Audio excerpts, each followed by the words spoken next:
With us now, Senate Majority Leader Chuck Schumer of New York. Senator, I have been saying this morning, I've been in a few of these. I don't think I've ever seen any State of the Union in all my time where one party was back on their heels as much as Donald Trump's MAGA party was last night. You bet. Call me giddy, call me exhilarated. Joe, this speech showed that America is strong and Joe Biden is strong. And you are right.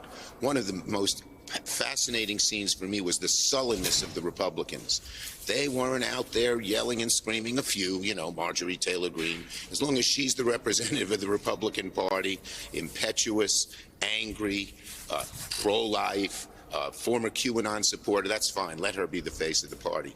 But mainly, the Republicans were sitting there looking at their faces. It was a great moment when he talked about how President Trump had lied about 9/11. And then he looked at them and he said, you know that's true. And they all just looked down. They knew he was right. So first, the vision for the middle class in America. This was a speech that had a whole lot of detail, a whole lot of what I want to do and how I want to get it done. But it also was a speech that showed Joe Biden has that fight in him, that when he talks about the middle class, when he talks about the things he believes in, he has fight, he has strength. We walked out of that speech exhilarated, and this is the Joe Biden Americans are going to see, Joe. I mean, you're right. Now that Trump is the nominee, that's one part of the new phase, but the other is, Joe Biden's a governor, small g. He gets things done together with our Democratic Senate majority. We had the greatest 2 years that we've had in a very long time in terms of production for middle-class people, for American values. But that takes a lot of time and effort. Now he's out there selling what he did, talking about what he wants to do, in much more of a campaign mode. That's just fine. And let me tell you, anyone who sat in that, who listened to that speech, knows that Joe Biden's going to win the election and have a great second term. I am excited. Well, and Jonathan O'Meara's here. He's got a question. Oh, I meant January 6th. I said 9/11, but January 6th. January 6th. Jonathan, it really was fascinating seeing how the Republicans looked down. Yeah, I thought Jonathan O'Meara, they were humiliated when he brought up January the 6th because they know. Mike Johnson knows. He got the power based on the lie.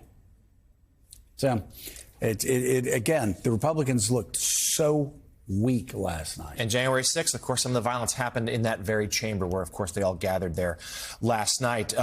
Senator Schumer, thanks for being with us this morning.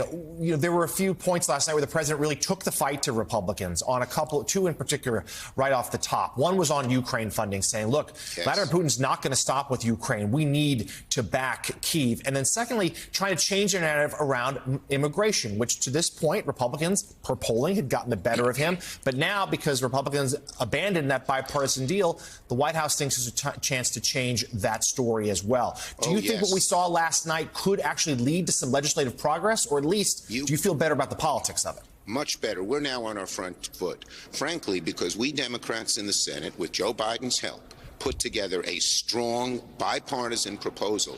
This is hardly some left-wing proposal. It's endorsed by the Wall Street Journal editorial page, the font of right-wing conservatism in America. It's endorsed by the Border Guards Union, which has been extreme and right-wing. It's endorsed by the Chamber of Commerce. And until Donald Trump opened his mouth, it would have had the support of Republicans. And then he gave us a gift. He said, I don't want to do it because I want more chaos at the border, so it'll help me in the election.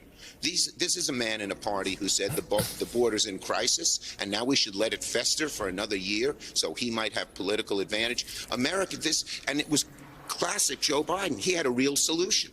He talked about it. He talked about the more border guards. He talked about turning away the fentanyl from the machines that could detect them. He talked about things that we could do, but in a strong way that vibrated with the American people. And just as we saw in the 3rd Congressional District, in where Swazi won, we are now on our front foot on immigration, not our back foot, and that is a major change.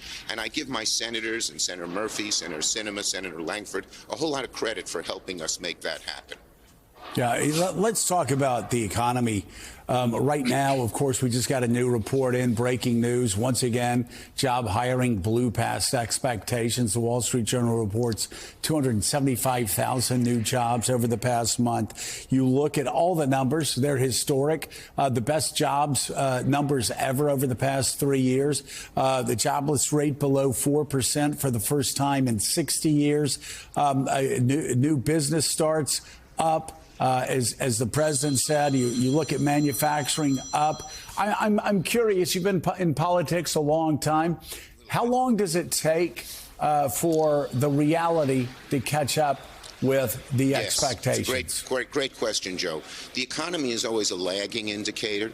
In other words, it takes about a year for the reality to catch up with people's views because they still remember when eggs were $4 or $5. They still remember when gasoline was $4 or $5. Now the prices are lower, but people have a view. Let's see if this sticks or this just isn't a bump. Once it stays for a while, which it will, inflation going down from 9% to less than 3%, 15 million new jobs, a record. That's all going to start sinking in.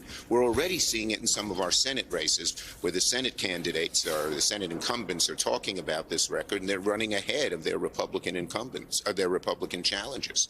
So it's a lagging indicator, but I believe by September, the economy will be in people's minds far more favorable than it is today. And by the way, and I think Donald Trump will screw it up repeatedly with what he says. I thought it was a great moment when Joe Biden accused the Republicans of wanting tax breaks for the rich when he wanted to see help for the middle class. And again, they were sullen. You'd think that, sometime in the old days, they might get up and cheer when he said, you want tax breaks for the rich. Oh, no, looking down at their seats again. The sullenness of the Republicans was just amazing. And I've been to a whole lot of these speeches. I've never seen them so down in the dumps because they saw the real Joe Biden. They saw what they're up against. And I'm sure many of them talked among themselves and said, gee whiz, we're going to lose this election, but Trump is our leader. They looked about as sullen and downcast as Red Sox fans like Lemire and myself right now, waiting for another last place finish this year, Senator. We Yankee fans aren't too much happier, Joe. You know that. You've got Soto. Come on, baby. It's great. Right. Get your head. We shall see. All right, Senator, Senate Majority Leader Chuck Schumer, thank you so much, as always. It's great having you here. It's a happy day. It's really a happy day. I walked out of that speech exhilarated, and I'm exhilarated still this morning. This is just great stuff for us. All right. Thanks so much.